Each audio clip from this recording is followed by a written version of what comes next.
You hatch in a wooden loft behind the Western Front in northern France. The year is 1918. You're one of 12 squabs born into the United States Army Signal Corps Pigeon Division. You don't know what a war is. You don't know what a country is. You know warmth, you know hunger, and within hours you know the smell of this loft. That smell will become the most important thing in your life. Your handler is Private John Carney. To the Army, you are equipment. To him, you are something closer to a friend.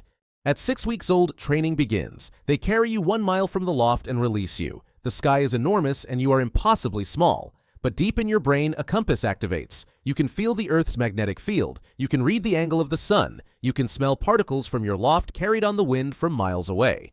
You turn, you fly. 8 minutes later, you're home.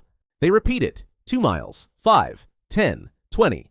Every time you find your way back, your entire existence becomes organized around one principle. No matter what's happening, fly home. You don't know it yet, but the Army is building a weapon out of your love for a wooden box. One morning, everything changes. They put you in a cage with 11 other pigeons. The cage goes into a truck. The truck drives toward a sound you've never heard, a low thunder that doesn't stop.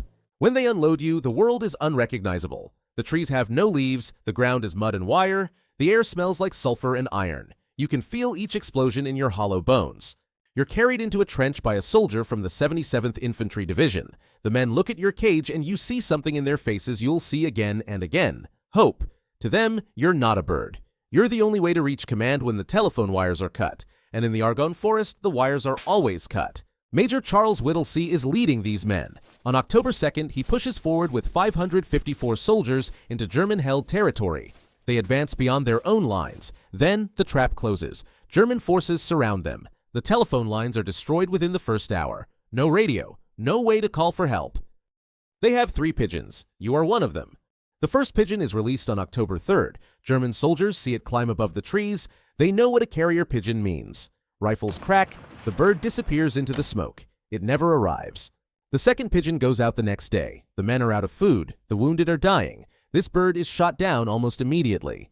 Now you are the last one. Then something happens that turns desperation into catastrophe. American artillery, not knowing Whittlesey's position, begins shelling the valley. The shells are landing directly on the battalion. Their own army is killing them. Whittlesey scribbles a message. We are along the road parallel to 276.4. Our own artillery is dropping a barrage directly on us. For heaven's sake, stop it. A soldier opens your cage. Hands grab you. The canister is clipped to your left leg, and you're thrown into the air. You climb. Below you is fire and noise and smoke. Your destination is the pigeon loft at Rampont, 25 miles southwest. At your speed, 25 minutes. The Germans see you immediately. They know you're the last one. Every rifle in range turns toward the sky. The first bullet passes before you hear the shot. The air fractures around you. Tiny shockwaves from rounds missing by inches.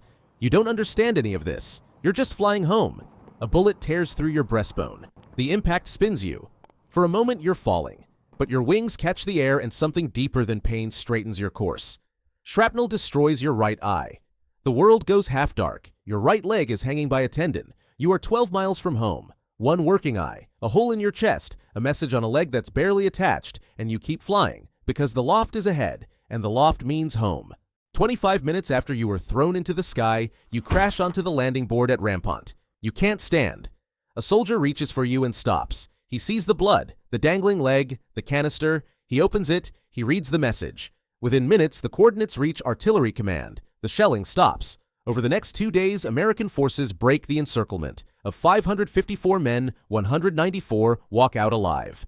Because of you. Army medics carve a small wooden leg to replace the one you lost. The French government awards you the Croix de Guerre. You're shipped home to the United States, where you live out your days at Fort Monmouth, New Jersey.